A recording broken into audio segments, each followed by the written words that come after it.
Assalamualaikum warahmatullahi wabarakatuh. Selamat pagi anak-anak. Sebelum memulai pembelajaran, sebaiknya kita berdoa terlebih dahulu. Silahkan ketua kelas untuk memimpin doa. Bismillahirrohmanirrohim. Bagaimana kabarnya hari ini?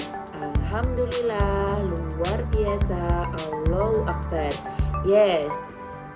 Siapa yang tidak masuk? Alhamdulillah semua masuk ya. Ibu mau tanya, hari ini siapa yang pergi ke sekolah naik sepeda atau jalan kaki? Wow, kebanyakan naik sepeda ya. Materi yang akan kita bahas hari ini yaitu mengenai alat gerak pada manusia, dan yang kedua yaitu menentukan ide pokok. Tujuan pembelajaran hari ini yaitu agar kalian bisa mengidentifikasi alat gerak pada manusia dan kalian bisa menentukan 3 cara untuk memelihara kesehatan alat gerak manusia. Selain itu, tujuan pembelajaran kali ini yaitu kalian bisa mengidentifikasi ide pokok pada teks bacaan dan menentukan ide pokok pada teks bacaan tersebut. Ibu mempunyai sebuah video tentang aktivitas manusia menggunakan alat geraknya. Kalian harus amati dan simak baik-baik video berikut ini.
Nah, sekarang ibu mau tanya, mengapa kita bergerak?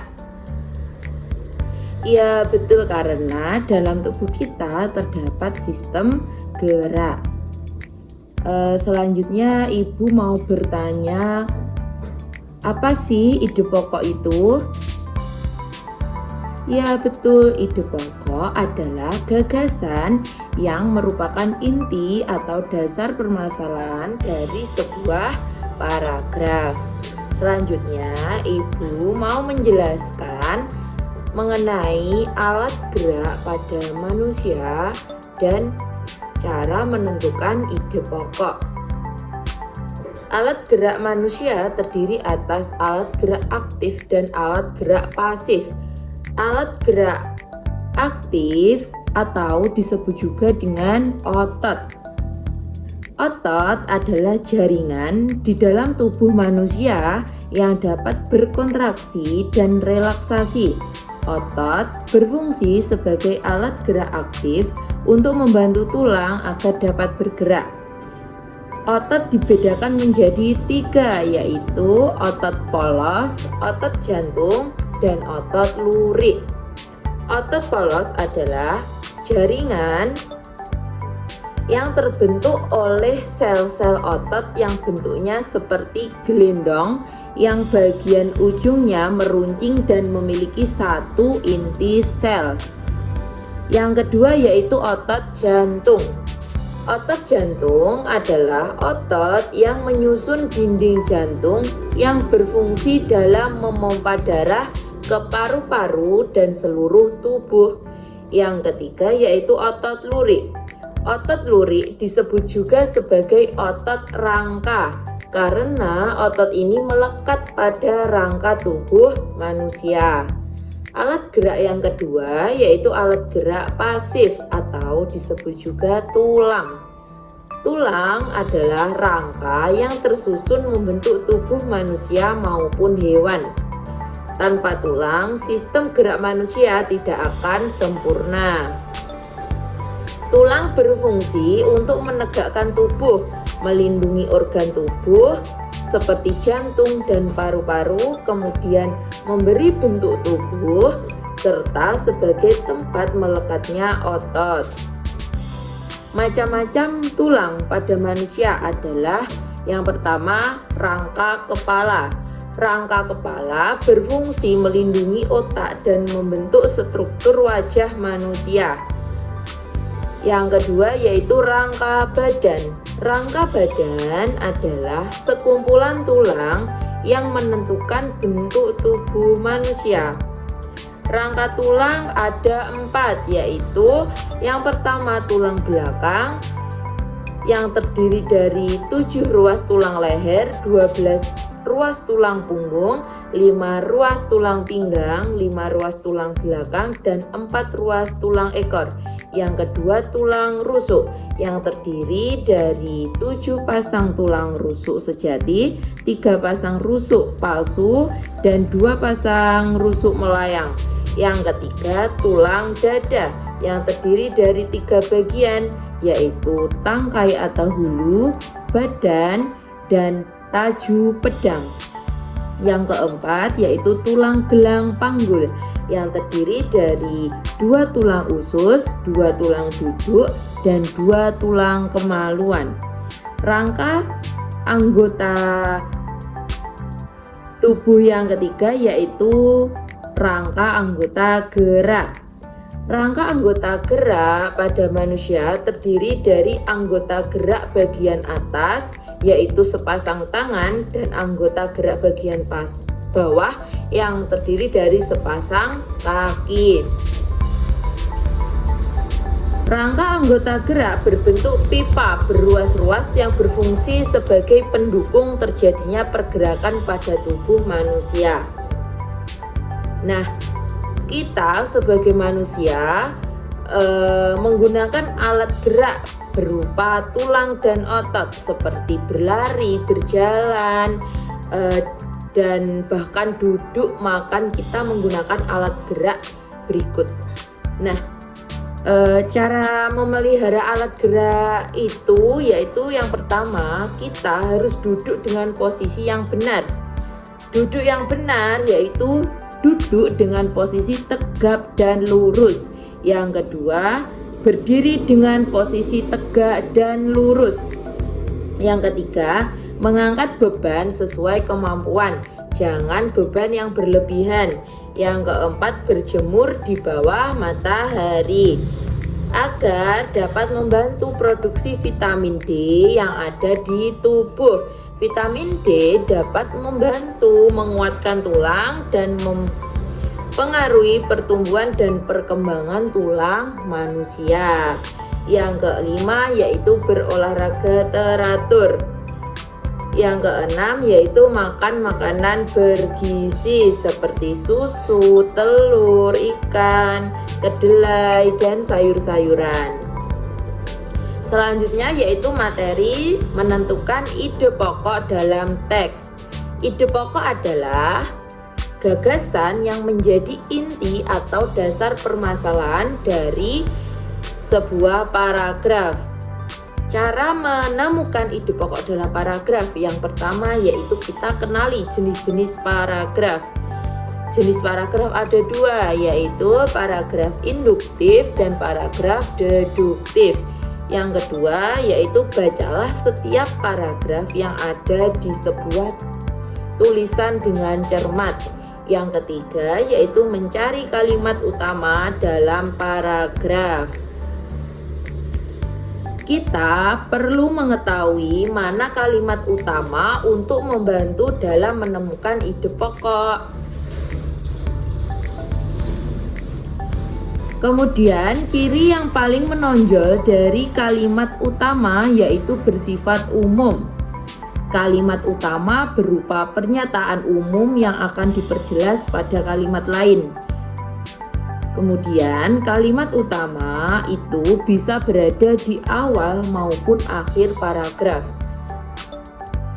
Selanjutnya, kalimat utama tidak mengandung kata-kata acuan seperti kata itu, tersebut, dan lain sebagainya. Penyampaian materi dari Ibu sudah selesai. Ada yang ditanyakan?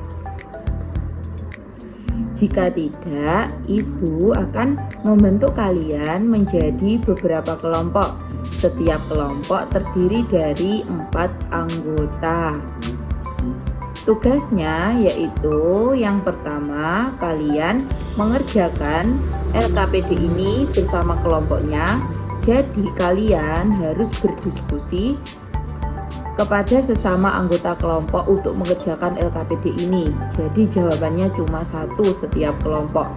Tugas yang kedua yaitu kemarin kan Ibu sudah bilang untuk membawa alat dan bahan yang sudah Ibu cantumkan kemarin kan. Nah, tugasnya sekarang kalian persiapkan alat itu yang sudah kalian bawa, kemudian membuat model sederhana alat gerak pada manusia.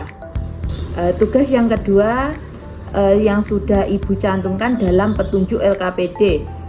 Nah, ini LKPD-nya kan ada 2. Yang pertama LKPD yang pertama ini cuma menjawab, yang kedua yaitu ada petunjuk untuk LKPD kelompoknya untuk membuat proyek model sederhana itu.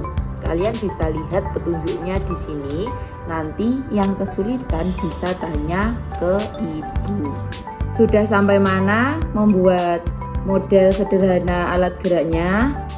Dari kelompok 1 ada yang ditanyakan apa kesulitannya? Oh, tidak. Dari kelompok yang lain sudah bisa ya semuanya? Pintar. Nanti jika ada yang ditanyakan bisa tanya ke Ibu. Kesulitannya, cara guntingnya apa bagaimana bisa ditanyakan kepada Ibu ya. Oh iya, dari kelompok 1 ada yang ditanyakan. Nah, ini cara mengguntingnya dari tepi. Nanti menurut pola-pola yang sudah digambarkan, yang sudah Ibu gambarkan. Ini digunting melalui pola-pola yang sudah tercantumkan. Jadi dari tepi kemudian ke tengah sampai selesai. Sudah ya, paham? Sudah selesai anak-anak. Nah, sekarang dari kelompok 1 bisa maju ke depan mempresentasikan hasil karya model sederhana alat gerak yang sudah dibuat tadi. Ayo silakan maju.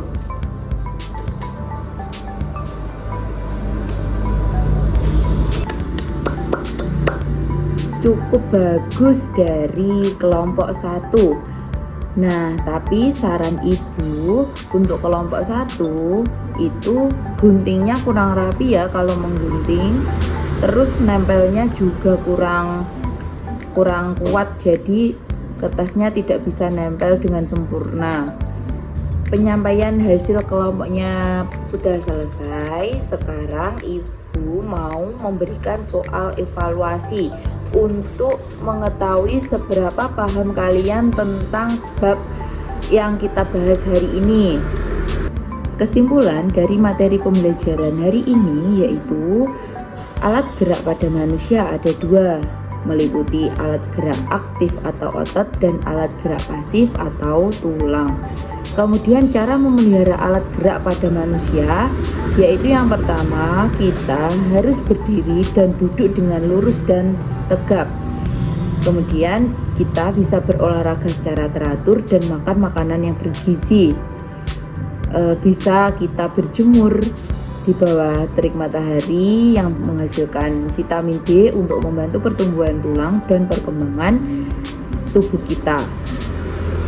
Selanjutnya cara menentukan ide pokok, yaitu yang pertama, kenali dulu jenis-jenis paragraf. Jenis paragraf ada 3, yaitu yang pertama paragraf deduktif, induktif, dan paragraf campuran. Kemudian bacalah setiap paragraf yang ada di sebuah tulisan tersebut atau teks bacaan tersebut. Yang ketiga yaitu mencari kalimat utama dalam paragraf. Biasanya kalimat utama itu terdapat pada awal paragraf atau akhir paragraf. Bagaimana perasaannya pembelajaran hari ini anak-anak? Alhamdulillah semua senang ya. Sebelum Ibu akhiri pembelajaran hari ini, kita membaca doa bersama-sama terlebih dahulu. Alhamdulillahirabbil alamin. Jaga kesehatan, tingkatkan semangat belajarnya. Hati-hati di jalan. Cukup sekian yang dapat Ibu sampaikan. Kurang lebihnya mohon maaf. Jumpa lagi besok. Wassalamualaikum warahmatullahi wabarakatuh.